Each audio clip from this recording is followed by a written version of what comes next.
Welcome to Thriving Entrepreneur with your host, Steve Kidd, third-generation minister and 30-year business coach. Listen in as amazing, world-changing authors, speakers, and coaches share their struggles and victories. And hear from best-selling authors' insight into how you too can live your life as a thriving entrepreneur. This is Steve. Welcome to Thriving Entrepreneur. Thanks for being with me here today as we talk about you. That's right, we're here once again to help you thrive in all that you do. I'm so grateful to have you here with me for the time that we get to spend together, to up-level together, to be all that we can be, to maximize while it's called today, to live and to thrive as the entrepreneurs that each of you I know are. And today we want to talk to you about valuing yourself. Do you value yourself? Do you really truly feel the way you should feel about you, charge the way you should charge about you, and have a comfortable conversation with yourself about the money that comes in, the money you spend? Do you really understand your purpose? And do you then value yourself enough that you charge what that purpose is worth? That you, and I'm not talking about necessarily a specific amount, as much as are you charging an amount that really says to you when you get it, I am valuable. I value me, and therefore I put whatever that amount is on this effort. It's really important that each of us really value ourselves, that we really look at how much we do in the world, and then we allow the money to reflect that. And I'm not saying, because like, for example, moms, they don't get paid a dime for what they do. And there's no amount that you could charge that would be worth the work that a good mom puts into it. But the question becomes, even when we're not talking about money, do you understand your purpose, and do you value yourself? And do you see each minute of your day, whether it's changing diapers or running the world, do you see the value in you? And are you the first one that acknowledges how valuable you are and then shows up in the world as that valuable you that you are to be a thriving entrepreneur? That's what I want to talk with our guests about today. With that, we've got three amazing guests, and we're going to jump right into it right now. Join me in welcoming Michelle Hext. Hey, Michelle, how are you doing today? I'm doing really well, thank you. It's 7:30 a.m. here, and I've already done a couple of calls, so I feel like I've worked half a day already. Wow, talk about early to rise. Is that a normal day for you, or is this a little earlier than normal? I'm normally up around 5:30 anyway, but I've just had a bunch of early calls booked in, which isn't usual. I usually start a little bit later, but yeah, it's all good. Oh man, if I'm up at 5:30, that means I stayed up all night. Yeah, I go to bed early though, so I'm one of those people. So tell us a little bit about you and how you show up in the world. I show up as, I guess, I try to lead in the space of high ticket for coaches and consultants. And I just love to show up and let people know that when you undercharge, you're doing yourself and your clients a disservice. And when you charge what you're truly worth, you can deliver a result that your potential clients or that your clients can get excited about. So definitely all about high ticket and just showing people how valuable high ticket coaching is and why I guess I wouldn't do it any other way, and why I would recommend other coaches don't do it any other way as well.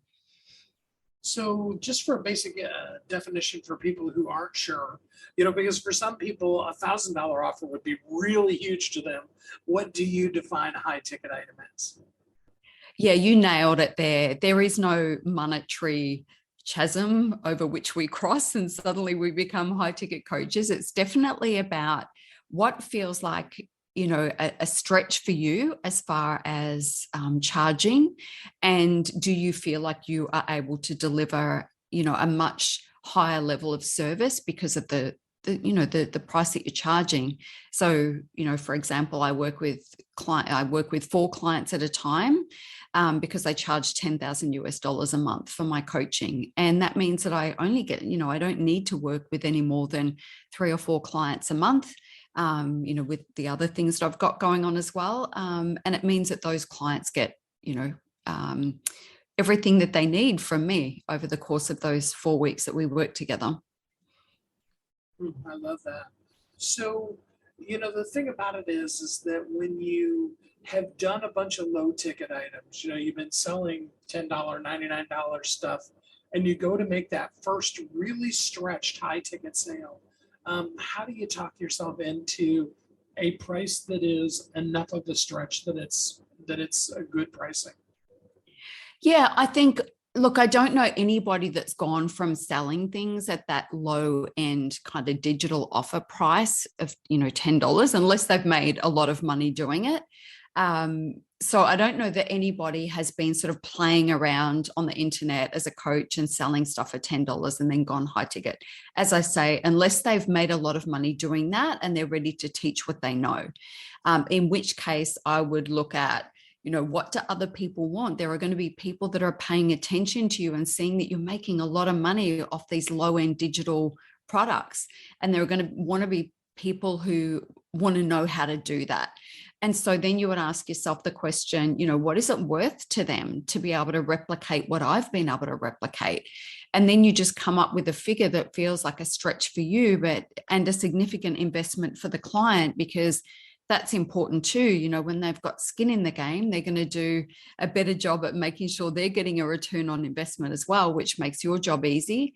So I'd look at that. But if you were somebody who's only ever charged, $100 or $200 for your coaching, and maybe you charge, $500 a month for your coaching, and you're looking now at moving into, say, a $5,000 coaching package, which is kind of my specialty to get people started, then what I would look at is, what is the problem that I'm solving? How confident am I that I can solve it, given that I'm charging this price and I'm able to give the client a little bit more time? Figure out what it's worth for them, and then find a figure that feels good for you. Essentially, what I say to my clients is, you want it to be a big price for you, but you also want to look at the way that you've packaged it so that the clients it's just going to be a no-brainer, because there's so much value in there and you have so much confidence in the offer that you almost feel like you're doing yourself a disservice because you're selling it at this price, because you just know what result you're going to be able to produce. I love that. So typically speaking, you like to get people into that $5,000 range to start off with. Are you usually talking to them about a month-long program, one VIP day? Where do you usually suggest they start? Yeah, the reason I think, firstly, that I love the $5,000 is that most people who are serious about investing in themselves have access to $5,000, whether it's a credit card or, it's sitting in their account, or maybe they need a payment plan so that they might have to pay it over 2 or 3 payments, but people are going to have access to that amount of money. I've tested a lot of different prices over the years, and that just seems to be the sweet spot for people in that high ticket space who are getting, or moving into that. And so for me, how long that offer is going to depend on the product and the type of coaching. So, for example, a $5,000 offer for a business coach would never be more than 4 weeks. I have a program now that I run as a group program, but it was a one-off coaching package, and it was called the 5K Formula for Coaches. And the premise was that you would create and sell your first $5,000 coaching offer in 4 weeks or less. And so that was a really great sell. I don't charge $5,000 a month anymore, but back when I did, it was very easy for people to say yes, because there was such a great, bold promise, and I could show them there was a methodology for achieving that. So any sort of person that's in a business coaching area, who is going to help deliver a bottom line result pretty quickly, I think 4 weeks is the max that you would ever do that for. But then you will have premium life coaching coaches who are not going to be able to produce a monetary return. So typically those $5,000 offers are between 8 to 12 weeks. So so we play around with that a little bit, just because there's usually not, it's harder, more so for the clients, my clients, the coaches, to see that somebody would invest $5,000 in their relationship coaching or in their health and fitness coaching or in their, just their basic life coaching kind of business. They can't wrap their head around the fact that someone would pay $5,000 for that. I believe people would, but it's usually the coaches that have a problem with that. So we figure out, well, what is a price point? Or, the 5,000 actually is the price point, but it's like, how can we figure this out so that $5,000 feels very high value to you? And as I say, for some coaches, that's like an 8-week program. And for other people, it might be 12. Perfect. Got it. So talk to us a little bit about crafting a program, because what I've found is most people then just throw everything they know into one program, because after all, it's, so much higher than they've charged. What really should go into a program? Yeah, I love that question. It's really a case of less is more, and we want to try and solve one problem at a time. So you might have a program that does a number of things. And if I go back and look at my programs, I have the 5K formula for coaches, which teaches people, it's 4 steps. It's basically figure out what your coaching sweet spot is, figure out and then we package it. And then I show them how to build the asset so that they can go and sell it. And then I show them where to go and get their first client. So it's very, very simple. And part of me was very tempted to say, but then we're going to need lead generation and we're going to need all these other things. But it's like, no, that just dilutes the power of that course. So that course is designed to get people to hustle without spending any money to go and sign those clients. And they typically sell between 2 and 4 of those $5,000 packages. And then I have another course, which is called Lead Magnet Mastery for coaches. And I basically in 4 weeks teach them how to develop their lead magnet, how to activate that and start to generate leads automatically.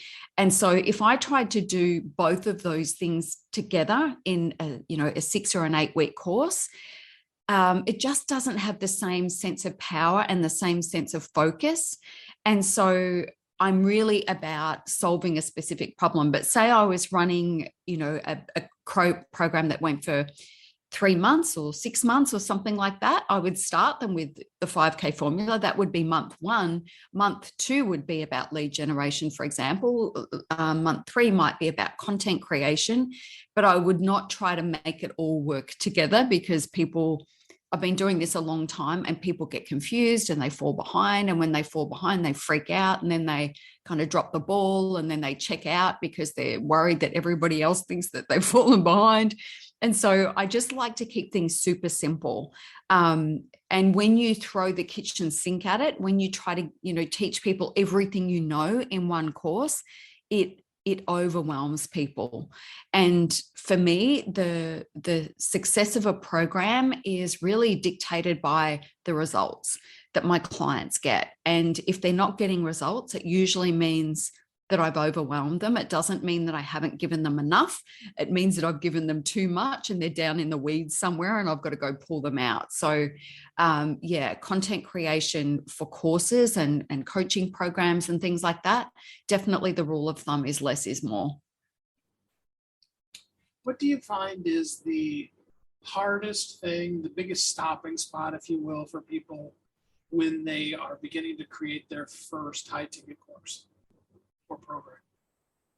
I think there are so many moving parts. Like, to make a really simply elegant offer that seems very, very simple takes a bit of time. It's like, I like to liken this to women that do the nude look with makeup, the amount of time and energy that goes into making something look like nothing. It's kind of like that. And so they're usually trying to do too many things at once. So they're thinking about the sales page. They're thinking about how they're going to get leads. They're thinking about discovery calls. They're thinking about a million different things when one thing at a time is really critical. And so overwhelm would be, I guess, generally speaking, the biggest barrier. But if they were to sit down as well and ask themselves, okay, what is the work that I want to do? What is the problem that I want to solve in the market? And how do I want to solve this? Most people struggle to figure that out on their own in a really simple way. They will tell them, I'm trying to think of an example. So I've got a coach at the moment who's in the wellness space, for example, and she is, when she first came to me, she'd been in this space for a couple of years, but not really been able to get clients on board or anything like that. And I looked at what she was doing. She was going out onto the internet and making a lot of noise on the internet, which is pretty typical. People are like, I need to be visible. I need to be visible. But there was no offer. There was nothing that was really clear for people to understand, oh, I like what she's saying, but I don't know what to do next. It's like, I don't know if I can buy something. I don't know exactly what she does.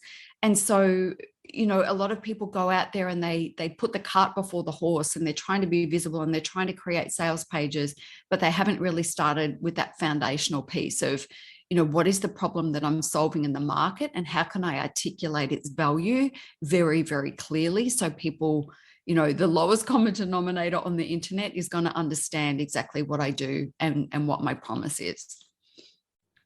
I love that. So let's give people who are just starting out, they're maybe not quite there ready to work with you yet. What is something that a person can do to prep themselves to be ready to work with you and create a high ticket offer? Yeah, so I've got a lot of free content, and I'm actually about to run a program in the middle of July that is called 5 days to your 5K offer. It's a low-end product. It's $97 for 5 days. And over those 5 days, I'm going to do the first part of what I do with my clients. So on day one, I'm going to help them. I'm just going to actually pull up my sales page because it's right here, and I can show you, I can tell you exactly what is on it. But I do offer some low end stuff from time to time to help people pull this stuff together, because the pricing and packaging is the most important thing. So day one, I talk about the zero competition formula. So that's helping them to really uncover what's going to make them unique as a coach and on the internet. Day two is about the secret to magnetic offers. So that's helping them to get really clear about what is the promise that they're going to make. How can they make that offer really compelling? Then on day three, we're going to develop the coaching framework or their client success pathway, so they know how they're going to get the client the results so that they have confidence in their product. Day four is copywriting mastery. I'm going to teach them how to write copy that connects with their audience so that people do want to know more and they're interested in what it is that they're selling. And day five is I help them get all of their ducks in a row so that they're ready for their first 5K yes. And so that's, how are people going to pay them? How are people going to pay them? How are how are they going to onboard their clients and things like that? So it's a really great product, and I'm going to run it as a live offer, but people might be listening to this down the track. It will potentially be an evergreen product at some point, and it'll stay around that price point. Because that's my way of being able to help people to do that. But I also have a lot of free content that will help people bring themselves up to speed as well. And somebody that's ready and would like to work with you, how can they get in contact with you?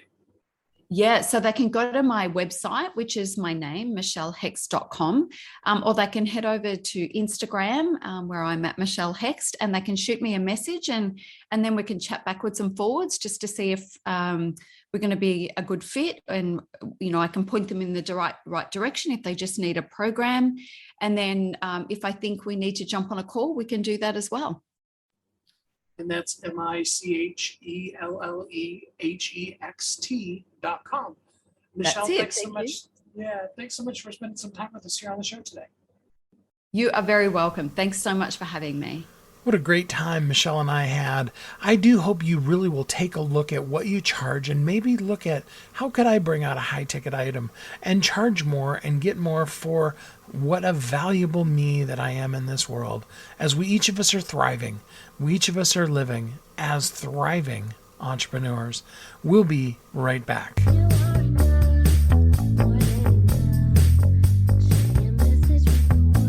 If you're an author who's on a mission, stand out with your brand out.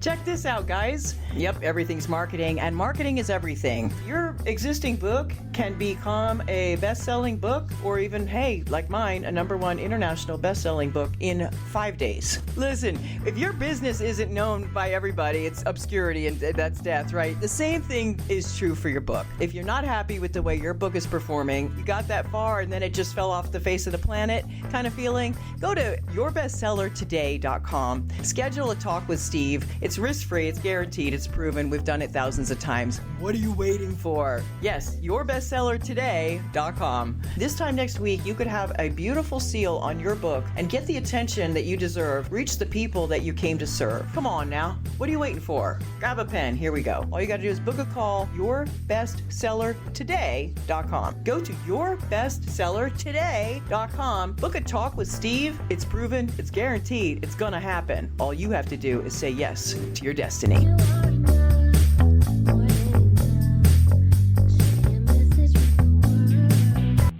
Welcome back to Thriving Entrepreneur. This is Steve. Welcome back. Today we are talking about valuing you and how could we have that discussion without having a discussion about money and really helping you understand how to value yourself. Join me in welcoming Bob Wheeler. Hey, Bob, how you doing today? I'm doing great, Steve. So tell us a little bit about you and how you show up in the world. So I have a CPA practice with about 1,000 clients. I am the CFO of the world famous Comedy Store, and I have a company called The Money Nerve. I wrote a book called The Money Nerve. I have a podcast, Money You Should Ask. And what I'm doing in the world is just trying to have conversations about money and emotions to normalize conversations around money, to help remove the stigma of shame around financial literacy or lack thereof, and just letting people know they're not alone in their financial journeys. So has anyone from the Comedy Store written you a really good joke about money?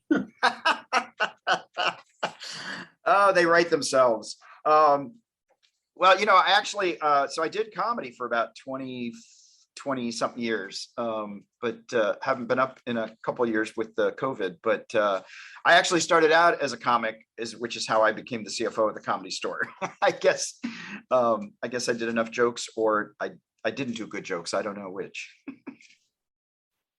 Well, that's really cool. That's so awesome. So tell me a little bit about how money can be a good thing because for most people, it's that thing they don't want to talk about, that thing that stresses them out. It's just even that we said money, we've triggered a few people. So yeah, give us some things that makes it actually a good thing. Well, money is an awesome thing because it gives us the power to have freedom of time. It allows us to pay it forward and help other people. There are so many good things about money. But as entrepreneurs, as individuals, even working for other companies, sometimes we don't think we deserve it, or we aren't sure if there aren't better people out there that should be making more money than us, or it shouldn't be this easy. I think if we can learn to have a healthy relationship with money and allow ourselves to reward ourselves for working hard or making smart decisions, that it's actually okay. So you said something so important, and that's all of the things that you can do that are good in the world. Mm-hmm. I think a lot of times we don't think of the fact that, good people with more money just do more good in the world. Absolutely. Absolutely. And I think we have a misnomer, that wealthy people are evil, right? I'll talk to people, I do workshops, and what do you think of rich people? They're horrible, they're greedy, they're this and that. Who wants to be rich? I do, right? And we have this contradiction going on between, I want to be rich, but I don't want to be like them. And there's so much good in the world that is done by people with lots of money. There's nothing wrong with it. It's an awesome way to pay it forward. Absolutely, it is. So And I was even thinking about this as I was prepping for us today.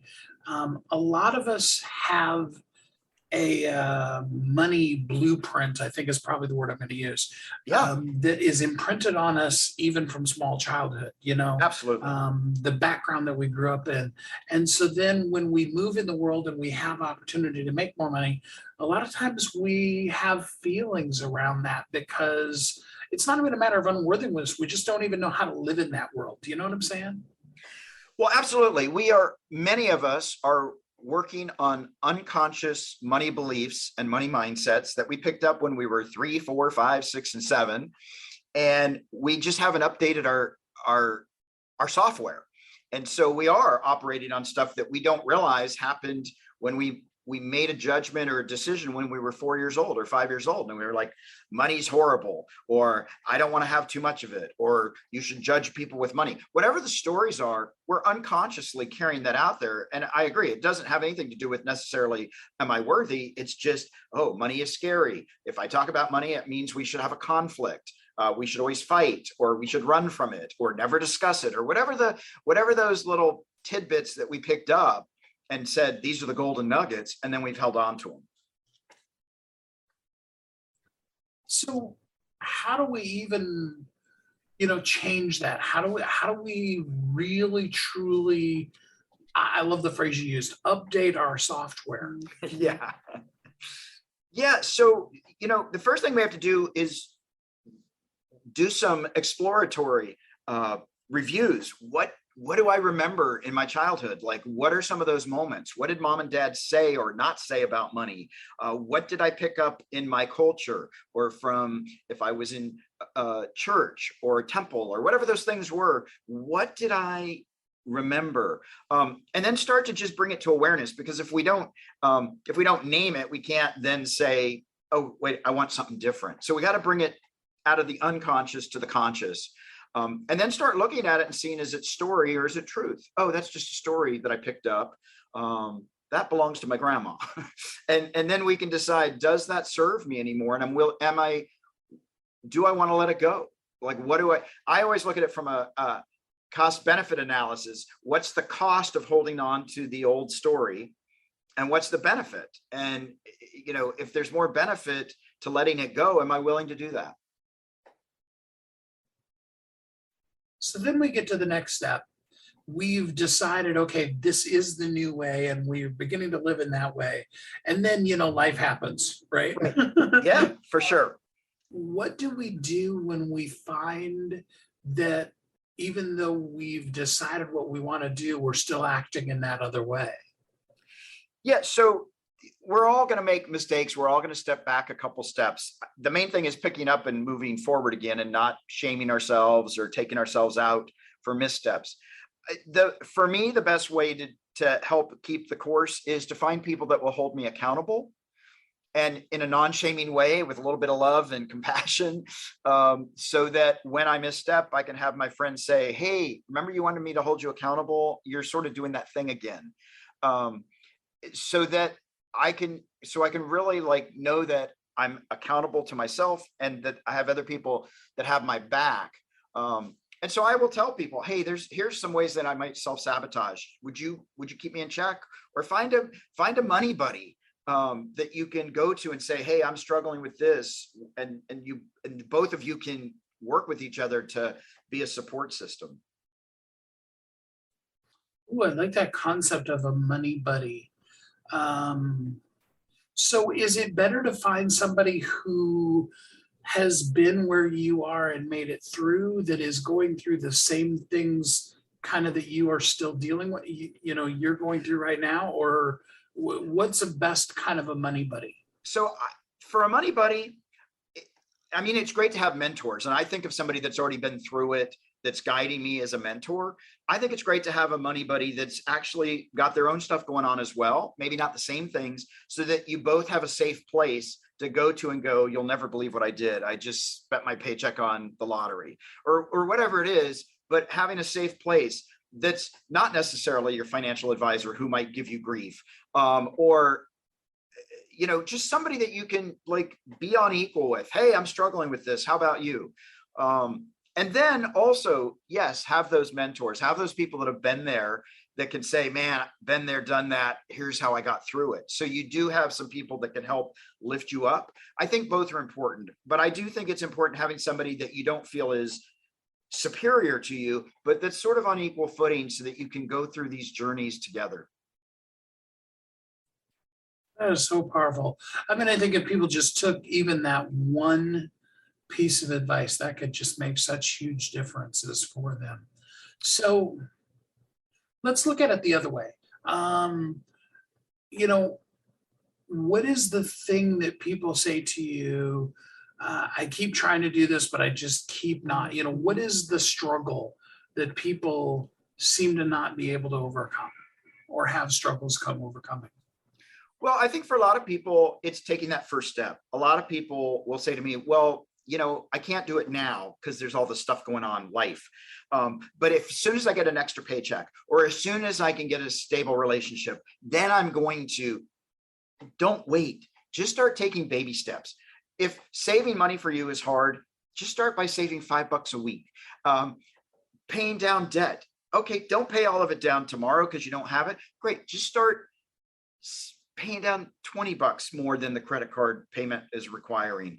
And what I did when I went through my crazy credit cards are just extra free money that you don't have to pay back with lots of interest.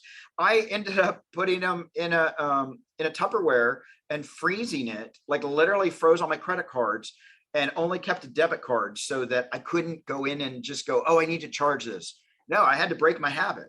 And so just little baby steps, moving slowly towards the goal instead of trying to take it all on at once, because that's overwhelming. I just have this thought of you, then having something that comes up, whether it was legitimate or not, that's only you can tell, but, and with like a nice chisel smacking away, trying to get at that credit card. Well, see, that's exactly why I did that, because literally, even running it under the hot water is going to take an hour or two. If I microwave it, I'm going to mess up the magnetic tape. And the ice pick, yeah, it just takes too long. So it gives you a pause. It gives you just enough time to hiccup to go, what am I doing? Frickin' get over it. You're not charging it. Oh, I love that so much. So you said, so the hardest part is people getting started. Yeah. Let's go back to mindset. I love the concept of freezing it, but let's go back to mindset. Mm-hmm. What is a mindset shift that a person could do right now today that would help them be more empowered with their money? I think one of the biggest things they could do is make a list of all the things they do have, right? Because a lot of people come from, it's scarcity and I don't have enough and I need more. If you could just start writing down and say, oh, I have $5,000 in my 401k, or I have 50,000 in my 401k. I've got $1,000 in the bank. Oh, I have some jewelry. Just start writing those basic things down and people are surprised when they actually start to see, oh, that's right. I have a car. It's worth $1,000 or it's worth $5,000. I've got some silver. Or even if you don't have any of that, at least you see where you are. The other part of that list is to start to write down all the things you're grateful for. I'm grateful that I can, even though gas is $7 a gallon, I can pay for it. I'm grateful for that. Do I love paying it? Not really, but I'm grateful that I'm able to do it. I'm grateful that I have running water. There are a lot of people in the world that don't even have running water, let alone hot water. So just to start to find those things of, wow, I'm grateful I woke up this morning. I'm grateful that I've got a vehicle that can get me where I'm going, or that I have money to take the bus. Start to look for the places where life is good instead of all the places where life falls short. Wow, that's going to be a huge one and really tough for some people. So again, let's go back to, what do you do when you take a look at all of that and you get depressed about it rather than feeling empowered by what you have? Yes. So a lot of times when it can get overwhelming, and one of the things is to pay attention to, am I blaming everybody? Like, this is their fault. My parents didn't teach me, or that's not fair because and we're blaming. So the question I ask myself when I'm blaming is, what do I get to avoid feeling by blaming other people? Oh, I have to feel the grief that I didn't step up to the plate, or I have to feel the disappointment that I might not reach the goals that I said I wanted. Actually, just let those feelings come and just go, wow, that's temporary. I am not all of my that's not me for my whole lifetime. It's just me in this moment feeling depressed or feeling sad. Again, I go back to the gratitude place. When I'm feeling depressed, I start looking at, oh, well, hey, I've got a cool dog. He loves me. And just look for those little nuggets that can actually help get you back out of that momentary depression. Reach out to somebody. I've had people reach out and say, hey, I just need a hand, or I just need a hug. Look for those things so that you can get out of that seemingly never ending, pit that just keeps getting deeper and deeper. Reach out to somebody, go, hey, can you just give me a hand for a minute? And maybe the first person says no, ask somebody else. It only takes one person to help give you some assistance, even if a few people are too busy. Don't give up. Just keep looking for those nuggets and those little angels out there that are out there. I'm going to tell everybody from now on, Bob Wheeler said that my dog is one of the most powerful financial tools I have in my life. That's right. Absolutely. Absolutely. He doesn't judge me if I overspend or I'm too cheap on something. He just looks at me and smiles. And it's important that we have, sometimes family is not the best resource to go to get support, because they're all like, I told you so, and you should have listened. And sometimes we just need somebody to just go, hey, I'm cool with you just like you are. We're enough just like we are. Yeah, there's some things we could do a little bit differently, but we don't need to take ourselves out.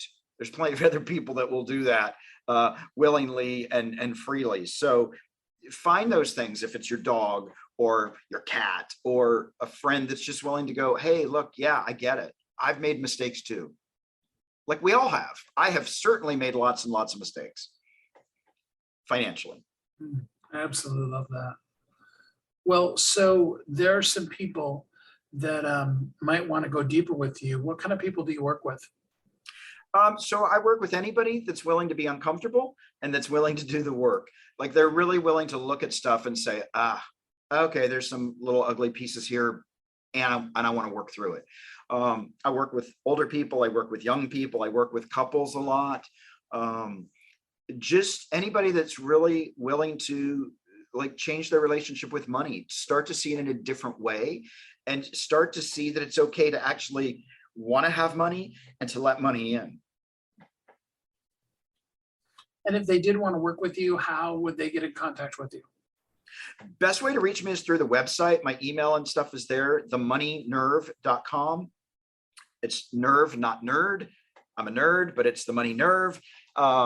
They can reach out to me, and we certainly love connecting with the listeners and people out there that are just looking to do it differently. We're not out there trying to upsell anybody or do anything. I truly just want people to have a better relationship with money. And so whatever that looks like for you, even if it's just starting with a question of, hey, I need some help, or I need a little bit of direction, love to jump in and work with people.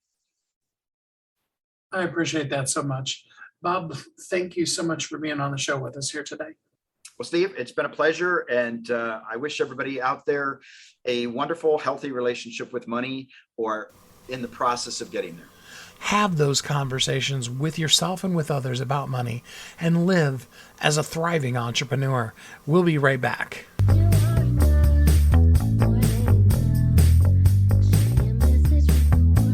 If you're an author who's on a mission, stand out with your brand out. Check this out, guys. Yep, everything's marketing, and marketing is everything. Your existing book can become a best-selling book, or even, hey, like mine, a #1 international best-selling book in 5 days. Listen, if your business isn't known by everybody, it's obscurity, and that's death, right? The same thing is true for your book. If you're not happy with the way your book is performing, you got that far and then it just fell off the face of the planet kind of feeling, Go to yourbestsellertoday.com. Schedule a talk with Steve. It's risk-free, it's guaranteed, it's proven. We've done it thousands of times. What are you waiting for? Yes, yourbestsellertoday.com. This time next week, you could have a beautiful seal on your book and get the attention that you deserve. Reach the people that you came to serve. Come on now. What are you waiting for? Grab a pen. Here we go. All you got to do is book a call. Yourbestsellertoday.com. Go to yourbestsellertoday.com. Book a talk with Steve. It's proven. It's guaranteed. It's going to happen. All you have to do is say yes to your destiny.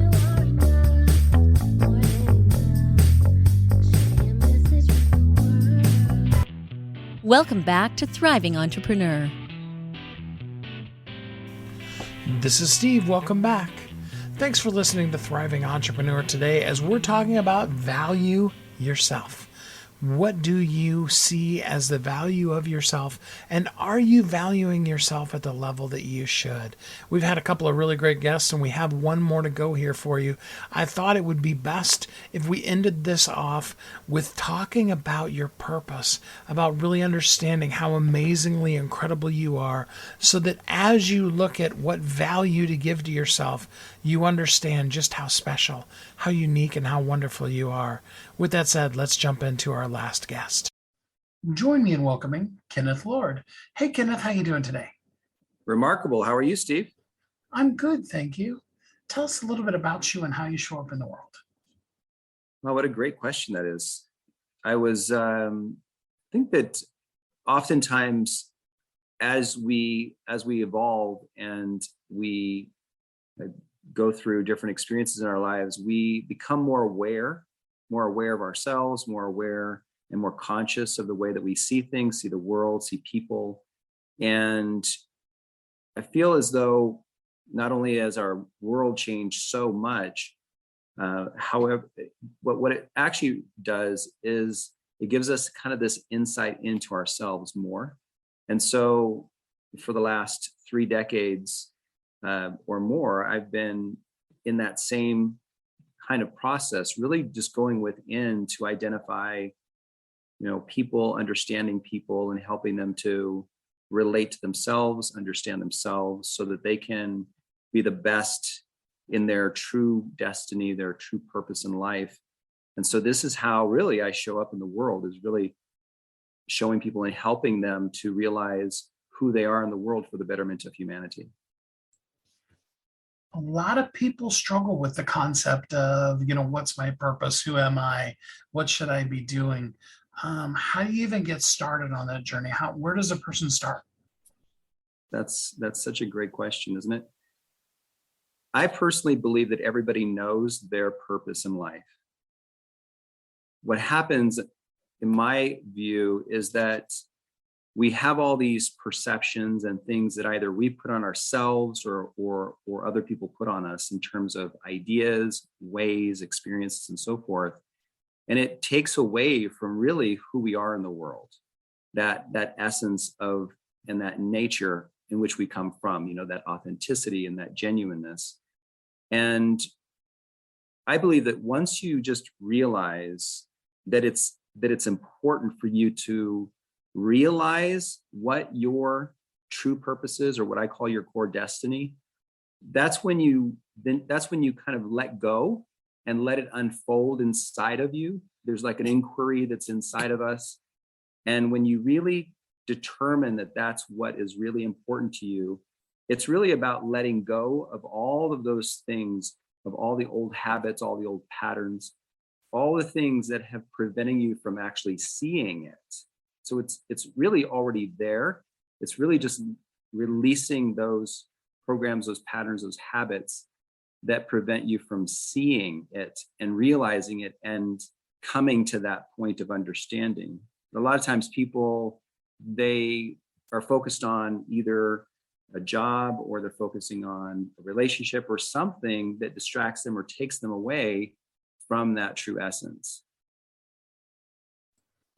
That's a interesting point there, and that's about the fact that sometimes, whether it's that we're busy or other things, we're so distracted that we're not even in a space of beginning to look at who am I and what should I do in this world.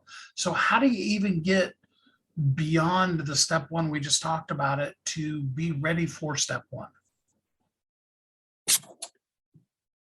Okay, so one of the things that we're always kind of talking about is we're talking about being conscious. We're talking about being aware. We're always talking about looking at every single moment, every single decision, because every decision sets up our next decision. And that decision that was just set up changes the trajectory of our lives for the rest of our lives. And again, it's really, if you look at any context in your life and you say, I want a relationship, and that's really important to you, there's an internal intention that draws you towards that and that towards you. But again, it's based upon the intensity of your intention is how that's going to show up in your life. I believe that when it's really important to you, for example, a person that I was talking with even today said that they realized at one point, that they work at a company for 4 years, they're doing really well, but then something happened health-wise for them, so they're out for a few months. They're no longer able to make the bonus that they had been working so hard last year for because they're out right now. And so therefore they realize that that company they don't see him as the value that he thought he was. And therefore, because of that, now he's thinking about potentially even leaving or doing something else. And so oftentimes it's those types of situations that open our eyes so that our intentions become more intense. And once they become intense, now all of a sudden we begin to look outside in the world. It could be through a platform. It could be by talking with someone. And just by doing that, those experiences are now being drawn to us so that those, our next step or our next level is actually coming towards us. And again, it's all based upon the intensity of that, right? And so when we're really interested in finding that person or getting that other job or starting a business, for instance, it's one of those things where it's either going to come from within you, this kind of nudge. It could be an experience outside of us. It could be lots of different things that happen to us. And so oftentimes it's really just being more aware and conscious, because it really is designed to be every moment of our lives, every moment and every second of our lives. The more conscious we are, the more intentional we are in our lives, the stronger that we're going to be clear, be able to focus on and have the things that we want. And that includes their purpose, that includes whatever physical things that they want or ancillary things that somebody wants. And so I'm speaking generally because I'm wanting to clarify this whole picture. It's not just about a purpose per se, because there are times when we kind of come into that purpose unknowingly, right? We might determine that we might get an insight to go over to a place. It could be Starbucks or someplace. All of a sudden, there's a person or a circumstance or situation that all of a sudden just opened our eyes. And just by being willing or by having that initial intention to move in that direction, it was being brought to us in maybe unconventional ways, right? And so we just stumble upon, different ways. Other times it's more you realizing what your natural gift is. What are you good at? What's a hobby that you really enjoy? So those types of things. I always say that it begins from the intangible and then it expresses itself externally. So the intangible, as an example, would be I'm good at organizing people, situations, and things. So, you can use that intangible in most any industry, that example. And then from there, you find out what makes your heart sing. How do you want to express that in the world? And that's when you look for the industry that you want to share, be in. So that in that example, it could be a catering manager, it could be a facilitator of goods or something of that nature. The point is simply focusing on the internal first and what comes naturally for you internally. And then that expression of it's going to be defined based upon what you're drawn to, whatever that is externally. Most of the time, people focus on the external. They'll focus on the industry first and not pay too much attention to the internal. And then later on, they get burnt out because they weren't fulfilled in what they were doing, even though they might have enjoyed it to some degree, because it didn't start with the inner first. Then they got burnt out later on. Does it make any sense? Absolutely, it does. I mean, for the real naysayer, what would you say to the person who, doesn't even really show a willingness to even start on this journey that they should be on? What would you say to them? I would say that everybody has a choice. And if they determine that in this moment that it's not really where their focus is, then that's really not where their focus is. Okay. Because it's not up to me to determine where somebody should be. It's their choice. They have free will. So let's help people out. Let's give them a really good starting point. What is something that somebody listening right now could do right now to begin to further define and live in their purpose? I would say really what I was just mentioning, which is, so if I were going to talk with somebody, I'd begin asking them questions such as, so what's your ultimate goal? What's your ultimate goal in life? What's your ultimate purpose? Who are you? What is it you ultimately want to do? That would be my first question to you. And every single time somebody has what they're ultimately wanting to do. They want to do this, they want to do that. They have this bigger picture. There's this bigger vision that they want to ultimately achieve. Usually that ultimate goal and vision is exactly what they ultimately want to do, are good at, and they've even made plans and strategized things. And this is something I've also noticed is that if I were to talk with somebody and we're just starting the conversation, I'm asking that question, 9 times out of 10, if it's the person's ultimate goal, if it's who they truly are and what their destiny is about and what they're naturally good at, they have thought through this. They've made plans in writing. Maybe they grew up thinking about it. Maybe they started doing it when they were younger. All these kinds of things of kind of mapping it out are oftentimes what they're destined to do. That's really how I would say is that's exactly right. Because if I began to go deeper into questions of, okay, tell me more about that, you could tell they've thought through the entire process, or why they're doing it, what their plans are, why they even started thinking that way, right? So I would look at, just by using that example, if there's something that this is how you've done it, or it's been unfolding in your life, that may be the actual thing that you're destined to do. Now, there's oftentimes a few reasons why people haven't achieved it yet. And it may boil down to a few things outside of income. One is when something comes naturally for someone, they take it for granted oftentimes when it comes naturally for someone. Okay. And there's 2 main reasons I've identified that this is the case: a lack of self-value and or a lack of self-worth. Okay. And so if that person had the value and the worth, they would internally set themselves up to propel that forward.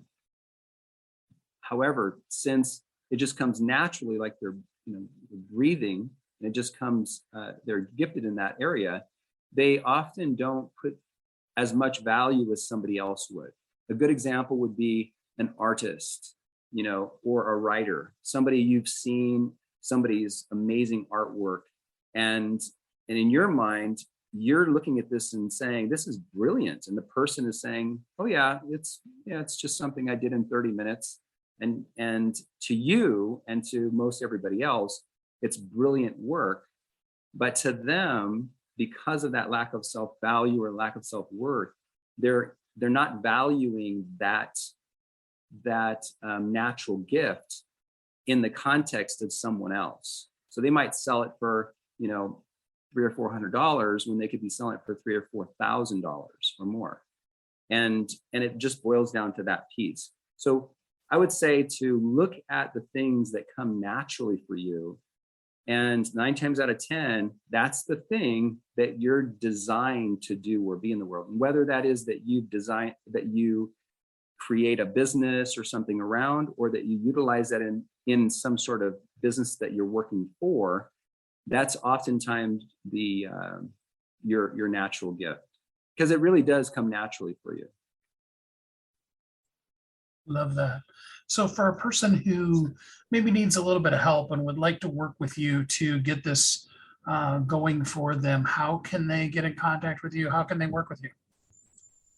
Well, you can always go to my website. It's kennethlord.info. Kenneth Lord, 2 E's and 2 N's. kennethlord.info.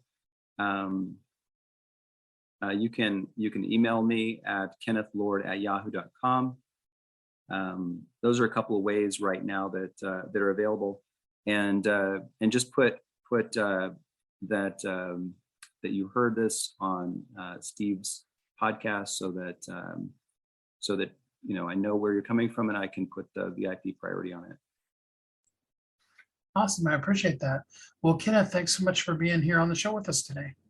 Thank you, Steve. I really appreciate you. You're doing great work. You have a purpose. You have a destiny. You are valuable. Do you value yourself?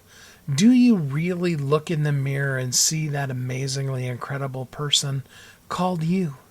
Do you know that you are uniquely brilliant, that you were created for a purpose, and that the world needs you? Do you understand what it means to thrive? Do you value yourself? I really hope you do. And I hope that if you struggle, we all do at times, with valuing yourself, that this episode was a reminder to really truly value yourself, to really truly look at all of those amazing things that you do in this world, to charge what you're worth, to understand money and get rid of the shame and guilt over making money, and more importantly than everything, making sure that you really truly know how important you are. It's all three of those. None of them can go separately. You have to understand your purpose and live in it. You have to value yourself and charge what you're worth, and probably charge more than what you're charging. And then you also need to understand that as the money comes in, you've got to get rid of those restrictions and all of the bad messaging you've had about it, and really get to the place where you can find the freedom to make the difference that only you can make in the world while it's called today. Thanks so much for joining us here today on Thriving Entrepreneur. I hope until we're together again next time, you're happy and you have a great week. Thanks for listening to Thriving Entrepreneur today. If you want to get your question answered, send an email to questions@wehelpyouthrive.com. We look forward to you joining us again next time.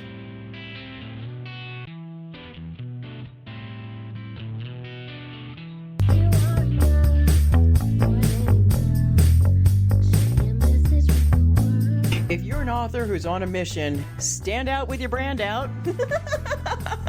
Check this out, guys. Yep, everything's marketing, and marketing is everything. Your existing book can become a best-selling book, or even, hey, like mine, a #1 international best-selling book in 5 days. Listen, if your business isn't known by everybody, it's obscurity, and that's death, right? The same thing is true for your book. If you're not happy with the way your book is performing, you got that far and then it just fell off the face of the planet kind of feeling, go to yourbestsellertoday.com, schedule a talk with Steve, Steve. It's risk-free, it's guaranteed, it's proven. We've done it thousands of times. What are you waiting for? Yes, yourbestsellertoday.com. This time next week, you could have a beautiful seal on your book and get the attention that you deserve. Reach the people that you came to serve. Come on now. What are you waiting for? Grab a pen. Here we go. All you got to do is book a call. yourbestsellertoday.com. Go to yourbestsellertoday.com. Book a talk with Steve. It's proven. It's guaranteed. It's going to happen. All you have to do is say yes to your destiny.